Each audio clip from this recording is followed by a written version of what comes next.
As a filmmaker, what I like to bring to the table is a grounded world. It's a world that feels lived in. And for me, the more you can populate that world with actors who have the skills and can do the specific actions of the characters for real, it's incredibly important.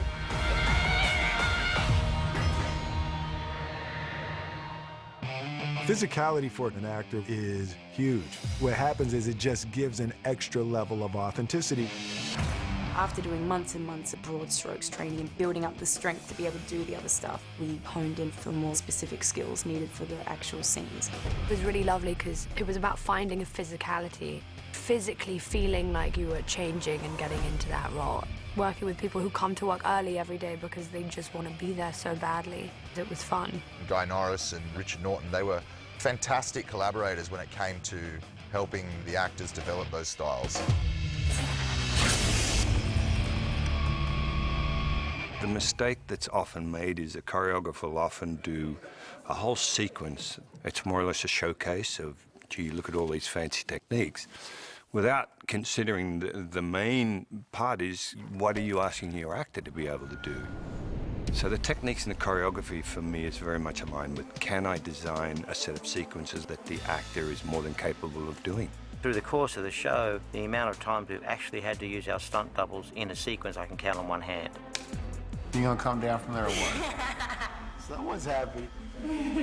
With everybody, it's looking at what their strengths are and then combining that with what their character traits and trying to meld them both together. I got to do all this cool stuff I never would have done before, like learning how to do the silk stuff you see at like Cirque du Soleil. That stuff's incredibly hard, but really fun. As Harley Quinn, part of her character's backstory is she's a pretty fantastic gymnast. So to have the actors to be so committed and willing to get into shape really allows you to shoot things in a way that you believe it that much more. It takes a tremendous amount of coordination and athleticism to do the kind of stuff that all of them are doing.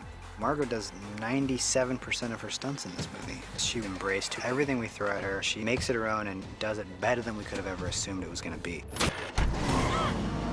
I hope you got insurance. For our car crash sequence, one of the keys for us was getting Margot comfortable underwater for a minute or a minute and a half. And there's this first little period of it that's comfortable, serene. For some people, that's 30 seconds. For other people, it's into the 2 to 3 minute range. And then that urge to breathe comes knocking and sometimes kicking down the door.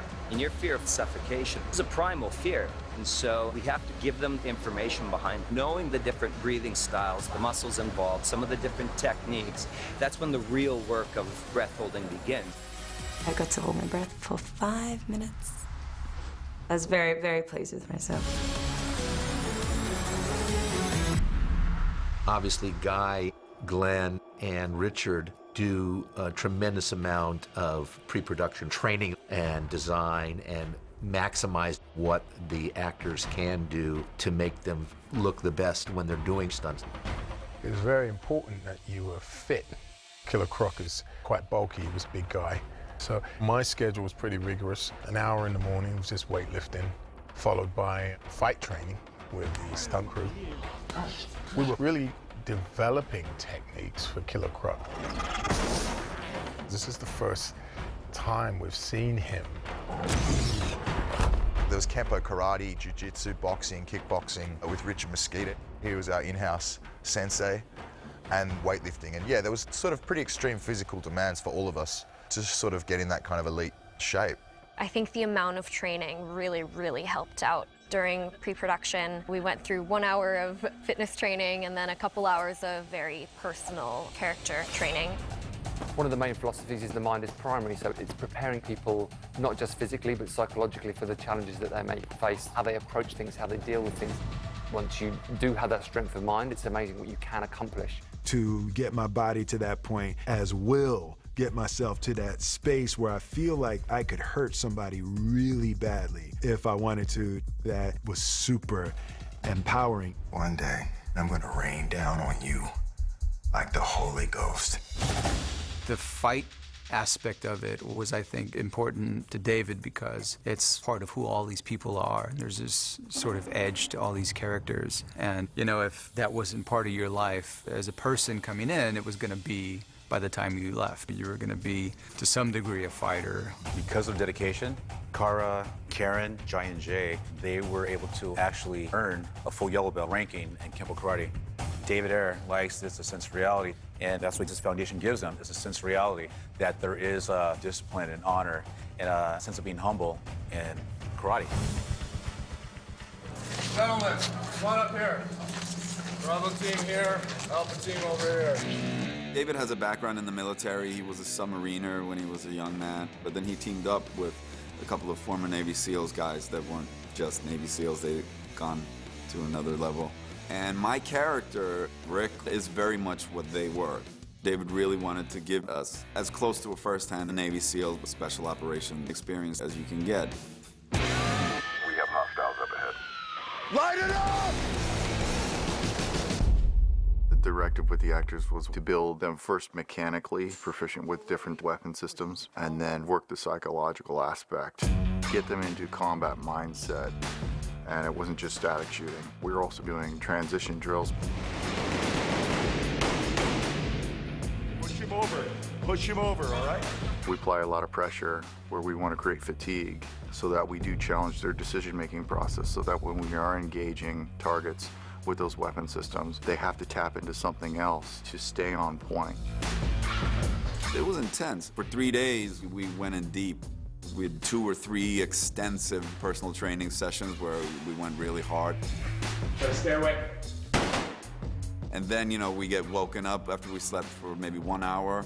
And it becomes very real when you're with these guys that have done it and you know that this is their reality. All the military training that we've done and all the gun training with these guys, something I'll carry with me for the rest of my life. What do you say we get this over with? We had a whole sequence where Will's constantly firing as smoothly as if he'd held it all his life.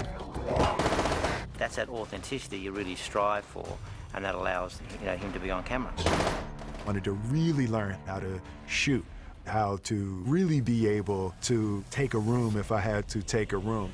Once the mentality sets in real life, then it's easy to blend it into the character. When your magnums run dry, we may as well go double-handed, because it's the most accurate way to shoot. Because I knew he'd played Ali, he would have done a lot of boxing training, so we focus a lot on a boxer's kind of movement and footwork with him, even though he's got his 2 wrist magnums. It's kind of like punching, but it's the attitude that a boxer would have, knowing that that would be most comfortable to him. One of the most exciting parts of my job is getting an actor to actually go and push themselves beyond where they think that they are comfortable, giving them a bit of excitement in the day so they've achieved more than they think they can ever achieve. And then it's surrounding them with really good people, good fight choreographers, good trainers, good gymnastic coaches. They learned a lot, and I learned a lot too. It's reciprocated if you're a dedicated teacher. To have the actor capable of doing 99% of their action is a godsend for the movie because they're organically sort of connected with that character. It's not just anymore a series of movements. It's a character that understands drama and you can see the character thinking within the choreography. I honestly think there's almost nothing you could choreograph that all these actors wouldn't be capable of. As a choreographer, that's fantastic. That shit crazy.